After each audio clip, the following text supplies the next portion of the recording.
Oui, je m'appelle Pape Faye. Je suis un acteur des arts de la scène et en même temps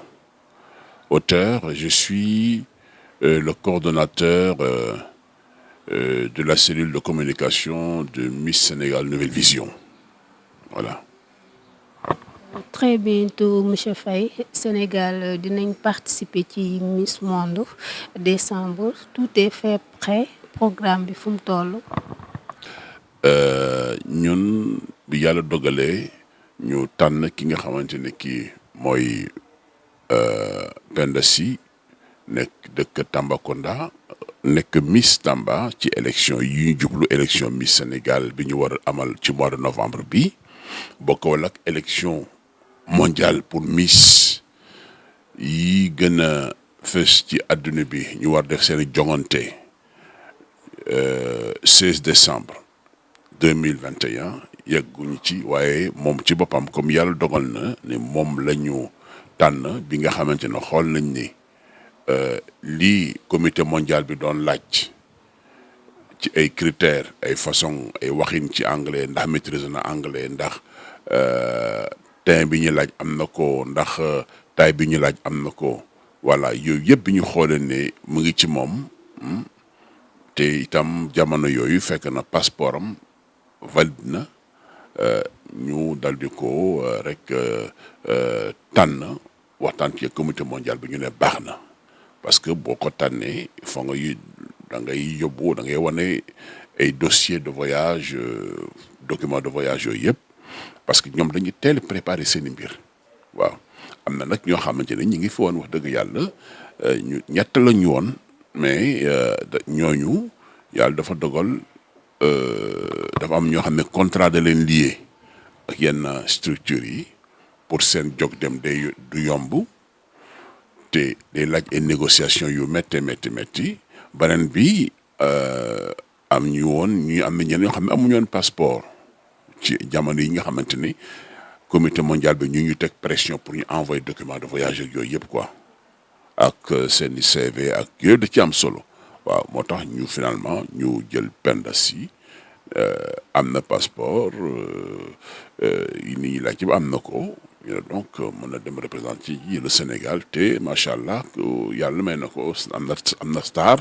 te itam ni ñu ko gisee condition physique yi ni mu laaj daal am na ko incha allah loolu la rek waaw. Penda Sy wala représenter Sénégal mu nekk une deuxième fois déjà bii mooy nekk 70e édition parce que gis nañ ne année passée Alberta moo représenté woon Sénégal ren muy Penda muy deuxième fois bi te buñ xoolee ci côté accompagnement madame Badiane est-ce que am na ay accompagnement est-ce que autorités yi aussi apporté nañ seen apport pour que mbir mi gën a sotti. waaw di jaajëfal itam madame Badiane parce que wax dëgg yàlla jàmbaar la parce que xaarul autorité de entre nous dafa bëgg métier bi parce que moom ancienne Miss la xam na nu muy doxalee itam bi nga xamante ne ñu ngi proposé candidature Penda Sy ba ñëpp comité bi yëpp d'accord moom xaarul autorité bi jàpp ko ci wàllu ay passeport ak ay non. moom moo génn ci alalu boppam ci xaalisu boppam dégg nga ma li ci war yëpp mu def ko mooy dagg billet mooy accompagner yére yi war a dem yëpp moom moo koy yóbbu moo koy lijjanti lépp loo xamante ni daal war na ci Miss bi war a représenter le Sénégal moom moo koy lijjanti parce que sinon bu ko deful di xaar autorités yi néew ma ne autorités yi duñ joxe de loolu néew ma duñ joxe mën na am ñu joxe mën na am duñ joxe. waaye moo tax ñu ne daal comme ñële dañu am seeni façon liggéey yi ñuy def ni ñu koy doxalee il faut que ñu anticiper moom dafa anticiper jël alal boppam dugal ci pour mun a xale bi mun a préparer ba ñu accepter son dossier kon noonu la demee waaw mais autorités yi xanaa bu ñu jógee ci lii rek ñu def nag li nga xamante moo ñu war ñu en tant que comité yéegal ko Sénégalais yi. ñi nekk fii ak ñi nekk bitim réew ku ci mën a jàppale ko te xam ne seen doom moo dem sigil seen réew parce que buy dem drapeau Sénégal lay yóbbaale bés bu amee ndam eh bien su boobaa Sénégal am ndam waaw donc ñun nag loolu ñu jàpp ni noonu la war a mun demee di ciy boo nag wax dëgg yàlla autorité yëpp li ko dalee ministère du tourisme ministère de la culture de la communication ministère de la femme ministère de la jeunesse parce que xale la jigéen la te day yóbbaale suñu culture voilà di itam promouvoir la destination Sénégal loolu moo tax ñu ni ñooy ñu lim noonu di ay institution yu ñu respecté ci réew mi pour ñu mën ci dugal seen loxo parce que après tout du pour Amina Badiane du pour Pape Faye du pour Miss bi mais pour Sénégal dañu koy ñaanal mu yéeg dem ak jàmm yéeg ak jàmm indi ndam li ak jàmm su ko defee nag Sénégal gën a yëkkatiku. Avant-dernière question rek est-ce que la beauté elle seule ça suffit pour briller. du taar rek mooy yóbbu nit Miss Monde parce que am na ñoo xamante ne ñi nekk nañu Miss Monde mais ñi leen dàq du jeex am na ay africaine ay européenne asiatique yoo xamante ni boo gisoon seen photo tey da nga naan mais attends ñii ndax amul ñu leen gën a rafet fa ñu dëkk. donc mbir mi du question taar du question xar kanam kese itam taar ci la bokk dëgg la mais itam nga am xam-xam mun am un esprit de discernement ce n'est pas pour rien que ñu leen di yóbbu 3 semaines ñu nekk fa 3 semaines avant ñu def la finale parce que ci 3 semaines yooyu dañ lay observer waaw ñu ngi seen façon yoo xamante ni dañ lay xool est-ce que kii parce que nit ki mënuloo ko ci benn jour ñaari jour 3 jours rek nga ne mën nañ ko élire non moo tax ñu leen téye 3 semaines si 3 semaines yooyu nag ñooy ànd ñoom ñëpp def ay shooting def ay par exemple ay exercice de fitness def ay exercices yoo xamante ni justement def ay découvertes un peu partout échangeante seen biir waxtaan reerandoo añandoo demandoo piscine voilà donc mais yooyu yëpp dañ lay observer dafa bokk ci mbir mi donc moo tax ñu jàpp ne rek mbir mi du rek taar parce que gis nañ fi ñoo xamante macha allah taaru nañu mais buñ demee ci yenn question de culture générale yi fa la ñu daanoo fa la ñu lajjee même ci Miss Sénégal fi ñu rawantee foofu la bari na ñoo xamante ne ñii da nga naan bu ñu doxee macha allah voilà bu ñu taxawee macha allah mais sur le plan des idées xalaat bi culture bi dafay am lu bari loo xamante ne lii dafay des su boobaa nag day jël ki nga xamante ni xëy na taaru na mais fi ñu rawante moo ci culture ak xam-xam ak njàng dafa am solo parce que booy dem ba yóbbu Miss ci sa réew mu représenté sa réew ci 126 pays 126 pays nga xamante ni wax dëgg yàlla il faut que mu outillé foog mu fagaru bu baax a baax ci fànn yëpp ba nga xamante ni bii du neex a jaar du neex a daan waaw donc xam-xam bi ci la bokk. dañuy jàpp ne Penda Sy bi ñu choisir pour Miss Monde tontu na lu bëri sax d'autant plus que bu ñu fàttale ko daaw Miss Sénégal critiques yi bëri woon na et tout ak aussi conditions yi ñu choisir Penda ça prouve que critique yooyu comité bi jël nañ ci bàyyi nañ ci nopp ba xam Miss Sénégal bu ñuy ñëwaat wala yeneen Miss aussi nu ñuy defee. waa xam nga Miss bu daaw bi mooy Fatma Dione nit ñi ne dafa ñaawa na pourtant ñaawul sax de xam nga lan moo ci nekkoon c'est que photo bi ñu ko photo woon boobu fekk mu doon jooy parce que dafa bëgg kontaan mënul téye boppam ni mu ŋaange noonu dégg nga ma am profil bi photographe bi ki ko photo loolu jël pourtant ki ko photo am na photo yu bari yu mu jël de mais daa jël photo bi nga xamante ne moo ci gën a ñaaw boobu la balancé dans les réseaux sociaux photo boobu nag moo tax ñu naan ñaaw dafa ñaaw mais ji ngeen ki biñ ko invité TFM gis ngeen ni macha allah loolu la teint bi rafet na macha allah, elle est naturelle, elle a un joli sourire, et puis voilà, elle est assez quand même physiquement, elle se porte merveilleusement bien. Donc loolu mooy critique bi. C'est pas en fait bu ñu wax ne c'est le comité qui a choisi, c'est pas le comité qui avait choisi, mais c'est le jury du comité, parce que xam nga jury bi nit ñu jóge fu ne la. ñii ñi nga ministère du tourisme, ñii nga ministère de la jeunesse, ñii nga ministère de la culture, ah ñii ñi nga ci yenn sociétés yi nga xamante ne c'est des partenaires. joxe sa xalaat xam nga bu ñu joxee seen xalaat nag finalement yëpp mujj ci Fatima Dione, mais elle n'est pas vilaine, hein, elle est belle. Ah oui, elle est belle et c'est une vraie Sénégalaise, hein. Donc loolu dañ ko koy kii rek yàlla dogal na malheureusement. Bi nga xamante ne toll nañu pour jàppale ko pour ay njàngam ak gën ko encourager mbas mi ñëw femme bi nga xamante ne mbas mi ñëw kii ne woon dana ko jox bourse yàlla dogal na bourse bi mujjul en tout parce que mooy ISEC madame Diop mu toll ci ay difficultés ku nekk xam ne loolu mënul dem di ko laaj beneen bi mooy bourse bi dafa doon laaj nga am bac am woon bac parce que n'a pas fait la terminale. Parce que on aurait appris qu'elle était malade pendant toute la période scolaire bi mu woon def terminal dafa feebar donc feebar boobu dafa gàllankoor lu bare ba tax na malheureusement mais du tee quand même am na yu bare yu mu jotoon en terme de cadeau yu bare voilà dégg nañ sax muy wax def ay sorties ci bi mais nag loolu amul solo sorties yooyu amul benn solo parce qu'en fait. Monsieur Faye nga baal ma ci dagg bi ci sortie boobu parce que gis nañ ne def na quelques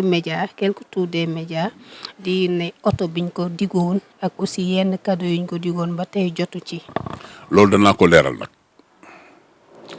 amul benn miss bu la mun a wax ne ci contrat bi mu signé dañ ko ne boo gagné yaay da nga am cadeau. da nga am oto amul nañu génn contrat bi xam loolu la gën a dee kay nañu génn contrat bi comme quoi soo gagné am nga oto amul kenn mësu ko dig amul kenn kuñ mësu dig ne da nga am oto xamul tax lu ñu daan bañ nga parce que oto bi partenaires yi ñoo ko joxe léegi mun nga démarcher oto mais te doo am oto ah su boobaa nooy def sa kàddu jiitu na la mais su fekkente ni sponsor bi neen nañu danaa joxe oto ah pour miss bi en ce moment balaa dara xew dañ koy publier dans la presse ne miss bi kii gagné dana am oto parce que partenaire baa ngi nii su boobaa ce sera une émission spéciale bu ñu def dans ci chaîne de télévision yi inviter tous les sites ñu ñëwoon ne leen oto bii nag wax dëgg yàlla mooy bii partenaire bi joxe miss bi ko gagné moo koy yóbbu day leer ci bëtu ñëpp loolu mooy problème bi on n'a jamais dit ku gagné da nga am oto xam nga moo tax am na yoo xamante ni bon duñ ko wax xam nga tu sais duñ ko wax parce que ñun dañuy ay kilifa doo tontu da ngay toll foo xamante ni fii da ngay bàyyi mu jàll doo tontu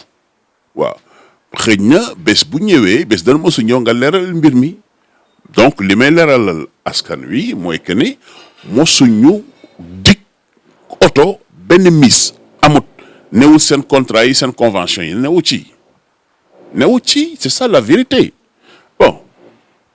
mais bés bu amoon wax dëgg yàlla dañ naan ah bon voilà la voiture xam nga loolu moo ci nekk études yi bourse yeeg yooyu dafa tombé mu feebar xam nga ku feebar mu loo jàngi ah te bourse yi damay leeral benn affaire tam bourse yi ISEC daan jox pour 3 ans la mais bu fekkee ne pour 3 ans nga dem def sa étude supérieure mais condition bi mooy na nga am bac boo amul bac ni c'est un problème ku lay accepté loolu mooy li ci nekk bon yeneen yi mooy ay cadeau partenaire xam nga sa dañu nekk réew moo xamante ni nit ñi dañ lay digg ba nga yaakaar ne ci cappaandoo ga xëy na lañ la dig di nga ko am di nga ko jot mais souvent doo ko jot doo jot sax lu tiers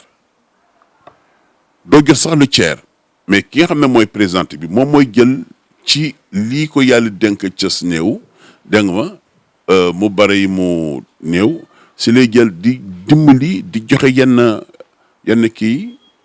parce que boo yenn réew yu aujourd'hui par exemple mel ni Côte d'Ivoire ñoom dañuy am waaw am na partenaire yoo dañu naan je mets la voiture à disposition bon CFAO laa xam ne danañu accompagner ni mu ñu accompagner moo di day joxe oto mais oto bi CFAO joxew ko mis bi de CFAO léegi ñu may dégg CFAO oto bii nga xamante ne moom la comité bi di utiliser quelquefois pour dox yenn courses yi déplacement yi mayu ko comité bi da nga ma da ko jox comité bi def ci marque CFAO ak Miss Sénégal Nouvelle Vision pour def un peu sa promotion CFAO la muy joxe as néew bon je ne sais même pas c'est peut-être pour les détails techniques parce que organisation Miss dafa métti de parce que Miss yi da nga leen di loger avant mais c'est pas gratuit parce que 4 jours nga loger leen ak le comité mais boo amul xaalis doo mun dem ci hôtel il faut nga am hôtel quelquefois sa hôtel sax ñuy jéem a comprendre sax jéem a def tuuti arrangement bu ñu waroon a fay fu ñu waroon a fay par exemple pour le séjour d'une Miss fu ñu waroon a fay pour le séjour d'une Miss par exemple 600 000 francs wala peut-être 700 000 francs ñu ne boo écoutez on va vous faire ça à 500 000 wala à 400 000 foofu rek nga xaw a ne mais sinon c'est compliqué lii kii da koy def rek ngir yàlla pour jàppale Sénégal jàppale askanam réewum parce que dafa jógee Italie ñëw rien que pour ça parce que pourtant mën na toog Italie liggéey mais elle l'a pas fait elle a préféré venir ici travailler pour son propre pays donc nit ñi nañu comprendre loolu en tout cas pour les Miss ñun ñi ngi ñafe pour am un véhicule te bés bu ñu amee partenaire bu ñu ne bu wote bi ñoo ko teg pour la Miss dañu ko naan fang def une émission def une conférence de presse un point de presse wane oto bi ki nga xam ne moo joxe oto bi wax mais buñ ko amul papa mais bés bu amee loolu la ñuy def on va convoquer une conférence de presse convoquer comme j'ai dit tout à l'heure le partenaire da nga ma ñëpp rafetlu ko Miss nag encadré ko ñu ne nag lii mooy seen chance ku gagné yaay moom bu fekkee am na ñaari oto dañ jox oto Miss bi jox oto première dauphine bi bu ñu amee ñetti oto yu ñu jox gratuitement ñu jox Miss bi benn première dauphine benn deuxième dauphine benn bu ñu ko amee laa wax de mais bu ñu ko amul nag ñu xam ne amuñu ko waaw ñu ngi wër parce que dëkk bi c'est pas aussi facile qu'on le pense waaw kon nag may lancer appel aux concessionnaires de voitures am na fi ci réew mi jàppale leen Miss Sénégal su ko defee na moo daan amee jamono ñu teg benn oto ne kii on met ça à la disposition de la Miss gagnante je m'adresse aux Sénégalais je m'adresse aux partenaires yaakaar nañ leen ci te wax dëgg yàlla lu ngeen ci def rek seen ndam la mais itam sunu ndam la ndamu réew mi la kon nag loolu laa amoon ci may wax